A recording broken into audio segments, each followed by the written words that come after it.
Ai, sulla on jo pullo suussa. Tähän aikaan. Kello on 10. Kävittekö te tuolla City Marketissa? Ei, mähän käyn aina siinä Sopparinas-marketissa. Se on, kuulkaa, nyt niin upea, kun ne on laittanut sinne remonttia. Mä kävin siellä viikko sitten, mutta ei se nyt hirveästi ole. Joo, mutta kato, sä et nyt tiedä, kun ne on laittanut siellä kaiken uusiksi. Vaari, mieti vähän, mitä sä teet sun perheelle. Eikö sä välitä meistä ollenkaan? Välitän.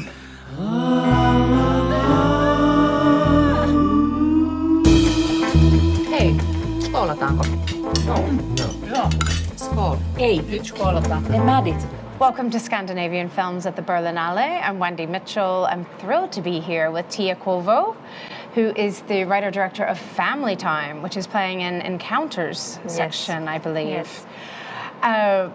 Tia, can you first start? I mean, I have my own way of describing the film, but I would love to hear how you pitch it to people. What do you tell people it's about?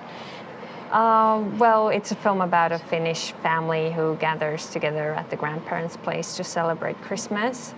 And I would say it's quite a typical Christmas in this family. And in this film, I wanted to show how it really looks like when we spend time together with our families. And yeah, look at the disconnection and the miscommunication that is going on. Yeah, I found parts of the film are really darkly funny, but then it's very poignant as well. And it sort of made me think about life and family. How did you want to manage the tone of the film? I think the tone is something that comes pretty naturally to me. So I like writing dialogues. I like writing like funny stuff. So, I also like. I find a lot of humor in just everyday interaction, everyday situations. You know, where there are two people and the other one's trying to explain something and the other one's not interested, and the other one doesn't understand that the other one's not interested, or things like that. And this family felt so real in a way that I don't think we see on screen. It feels like a real Christmas with all that means. It's messy, but there's some joy and then there's some tension. And I'm wondering, is this inspired at all by your own family, or did you talk to friends about some of their family stories?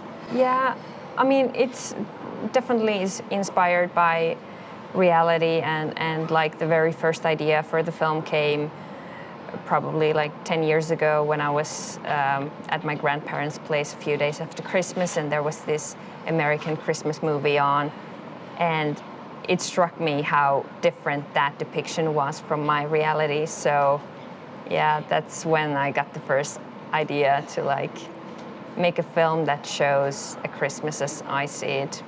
Yeah, then it's been 10 years after that, and you know, it's not like it's my family, but it's heavily inspired by. Okay. Yeah. Has your family seen it, and what do they think? No, not yet. I'm sure they love it. They've seen the trailer. They're very much looking forward to seeing it. And my little brother was here yesterday at the premiere. He loved it. Oh, So, good. yeah. And I read that you even shot part of it at your grandparents' old house. Yeah. That must have been very moving. What was it like for you to be back there?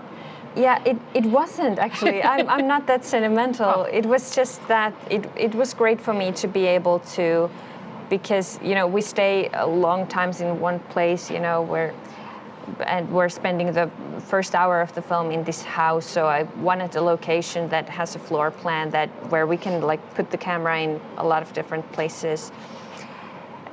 So like it was a perfect location. It was practical reason, and I was able to write the script directly to that place. So yeah, but of course it's lovely that it's, you know, it has a meaning to me. So hopefully maybe it feels somewhere in between the lines there. Yeah, it felt like it's such a real place. And one thing I really loved about the film is its visual language, that, you know, there's close-ups on the door of the house, or you might have a close-up of something, or just a shot of something, and we don't really zoom in on the person's face who's talking. Or I remember one shot where we sort of see the cat's tail moving more than the cat. And how did you think about the visual style?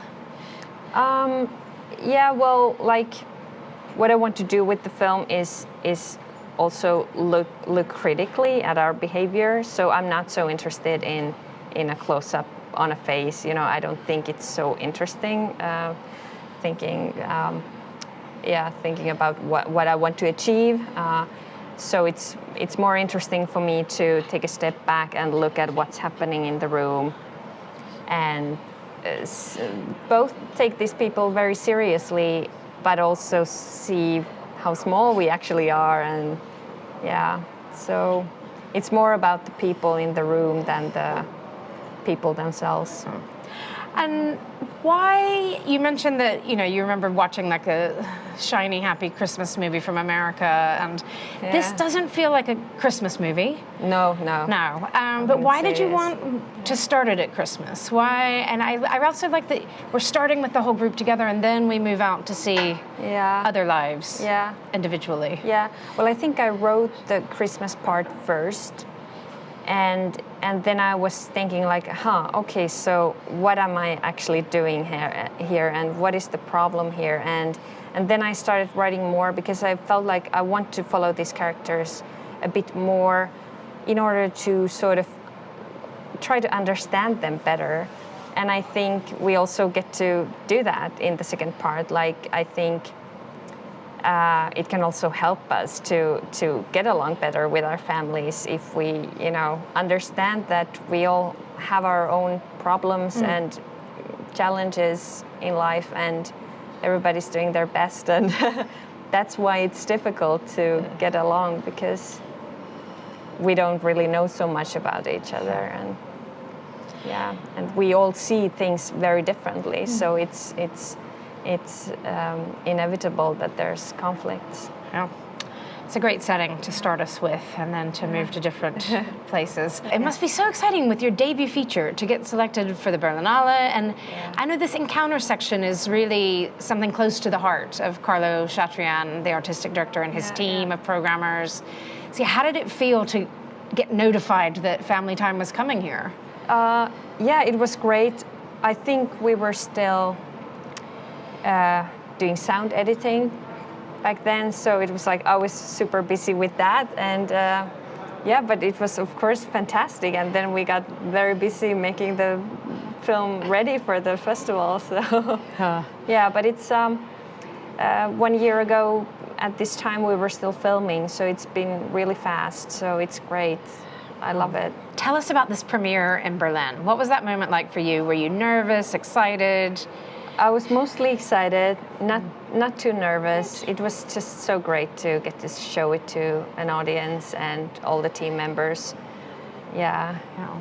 And what have you and the team or the cast, have you had some fun while you've been in Berlin too? Yeah, we've tried to, although we're also here for work, so not too much fun. But we had a great premiere dinner last night, and had a good time. Some schnitzel or some currywurst or any German food you've been having? No, we had a very fancy vegan dinner. Okay, very good.